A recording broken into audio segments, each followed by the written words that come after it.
各位義工各位青年大使嘅朋友，好歡迎大家今日嚟臨嗇色園華麗天池嚟欣賞我哋今晚嘅道樂表演嘅。咁我係今晚嘅司儀鄺偉俊道長。好啦，今晚我哋嘅陣容非常鼎盛喎，係嘛？大家都見到啦嚇。咁我台上咧人才仔仔嘅鼓班同埋其他樂師，咁啦仲有呢間咧會有大提琴啦同埋揚琴嘅表演嘅嗬。事不宜遲，我介紹台上16位樂師啦，好嘛？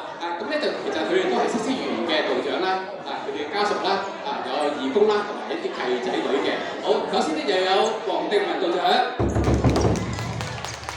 冼良廣道長、蕭國江道長、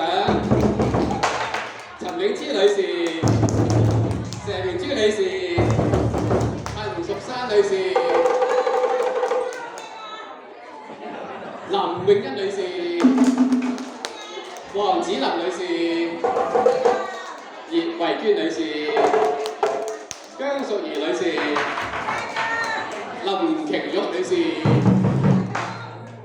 歐健昌先生、陳九根女士、蕭秋蘭女士、梅竹兒女士、梁寶翠女士、呂影麗女士、劉美雲女士，咁多人有冇漏咗啊？冇好啦，咁我哋咧就好